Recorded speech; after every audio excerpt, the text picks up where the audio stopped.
Chers téléspectateurs de Ashunglayemba, bonjour ou bonsoir. Nous sommes à la Source la Culture et dans cette vidéo, nous expliquons ce que c'est que la mort.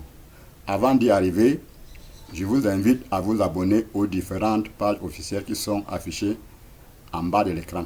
YouTube Ashunglayemba, Facebook Bodem officiel, TikTok Bodem officiel. Votre abonnement vous donne accès à tous nos vidéos. Likez, partagez à tout le monde. Papa, là, d'après vous, qu'est-ce que c'est que la mort? La mort, c'est un voyage. C'est un échange de milieu de vie. Pour les initiés, parce que dans la vidéo précédente, on avait parlé de comment quelqu'un peut se déplacer d'un lieu à un autre. Et pour les initiés, on s'élève. Les gens se soucient de ce monde. Que va devenir mon argent? Que va devenir mes maisons? Que va devenir... Alors que pour les initiés, ils se demandent qu'est-ce que serait mon âme après ma mort? Que serait-il? Donc la mort, c'est un échange. Il quitte ce monde pour un autre monde. On appelle ça le monde de relaxement. Là, il oublie tout ce qu'il avait ici. Et après, il revient par la réincarnation. Intégrer encore ce monde s'il est bien initié. En ce moment, il doit oublier tout ce qu'il avait pour reprendre sa vie à zéro et être dans un plan à un niveau très supérieur. Et c'est pour cela qu'on se dit, pourquoi tel est très haut? Il ne fait pas les sociétés secrètes comme les FOMLA, comme les francs-maçons, et il prospère. C'est parce que dans sa vie précédente, il a bien initié son âme pour être riche, pas en argent, en tout, par après. Donc la mort, c'est un échange. Il se change. Il change de lieu de vie. Papa, là, mais ce qui occasionne maintenant la mort des autres, là, mais est-ce que quand ils arrivent, est-ce qu'ils sont comment?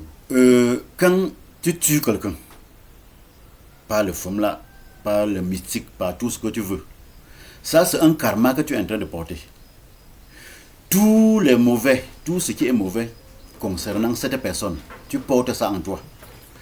Et en plus, ton état de conscience n'est pas tranquille. Chaque fois que tu vas voir l'enfant de cette personne, ton cœur va battre. Seulement que dans ce monde-là, dans le monde spirituel, ou dans le monde de ces gens-là, où ils font leur loge, il y a ce qu'on appelle l'endurcissement de cœur. C'est-à-dire, on les apprend à simplifier tout. Ton enfant meurt, au lieu de beaucoup pleurer, on te dit, mais est-ce que ça devait être toi? Est-ce que c'est toi qui devais mourir? Tu as réussi à faire ce que tu voulais faire et tu pleures pourquoi? Là, après quelques 5 minutes, celui qui était en souci devient très tranquille. Il s'en fout de tout.